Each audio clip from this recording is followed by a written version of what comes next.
guys, this is going to be a quick tutorial on making a pendant necklace inspired by the musical symbol of the G-clef or treble clef. As you can see right here, it is of course one of the most famous musical symbols and would make a wonderful present for a music teacher or pretty much anyone who likes music, really. So let's get started on making this pendant.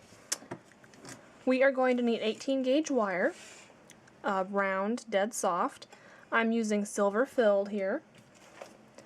And let me what I like to do with my silver filled and sterling wire is use just a tarnish remover cloth on the portion I'm going to be using, just to get it nice and clean and shiny before I start using it. So you're going to want approximately 4 1/4 inches of this 18 gauge wire. And again, you can use any type of wire you wish, as long as it's 18 gauge. 16 gauge would probably also work. Alright, and then you're going to take your round nose pliers. We're going to start right at the end here. Let me pick the end that's flush. Just makes it look more finished. And we're going to start making the inside turn of that treble clef symbol. So I'm just going to be wrapping this around, and you're making a spiral so that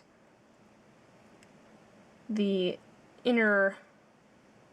first cut isn't going to be touching the wire that spirals around it.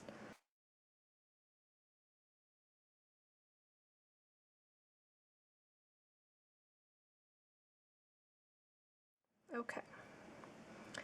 Now, the point at which you want to stop turning is when you have about, oh, I can probably go a little farther here. When the tail of your wire is about 2 inches long, you can stop making that circle and start taking the wire upwards.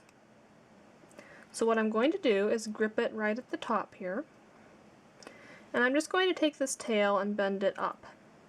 Now I don't want to get too tight of a bend, but rather not a right angle bend, but just a gradual curve up like this. Okay, and I'm going to go up about a 1/2 inch from there, and again grip it and bend again. Oops, try and keep it in the screen here. And you can just go ahead and push that down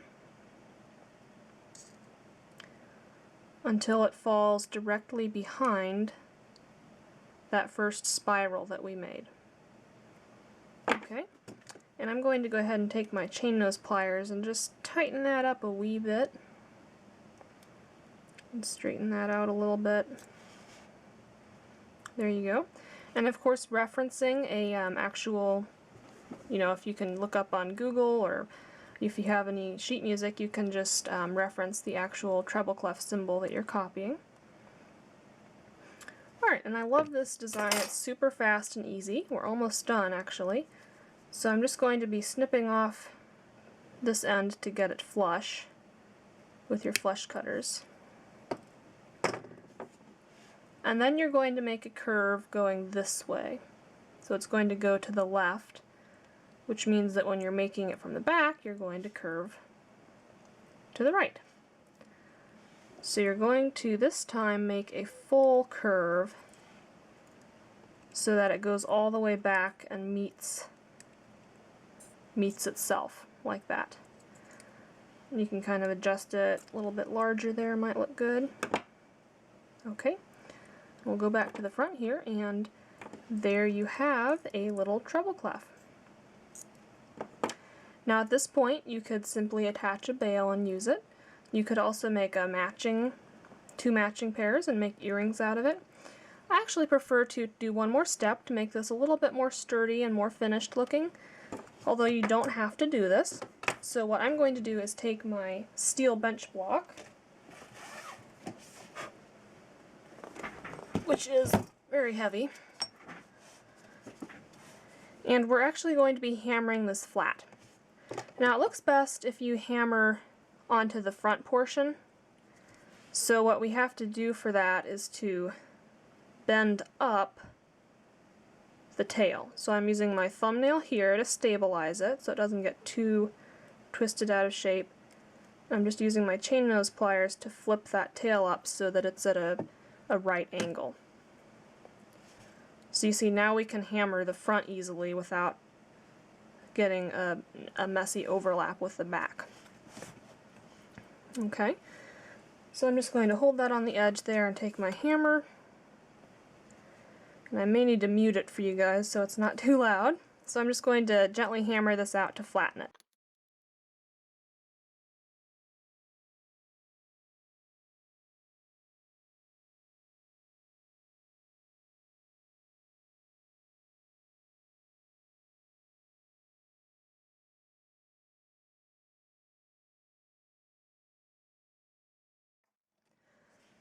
Okay, so I have now hammered out both the tail, if you will, and the front portion. So now we need to close it back up again. So very simply, I'm going to do the same thing in reverse. I'm going to grab this and close it back down. And you can see here it's kind of not flat, so we're just going to take our chain nose pliers and even that out so it lays nice and flat. And if your hammering got it, you know, misshaped at all, you can just very gently ease it back. There we go. And then at the very end, I just like to hammer out this little top loop there.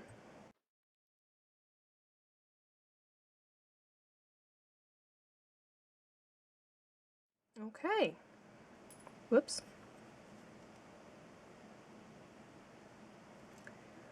So there we have a little treble clef or G clef symbol.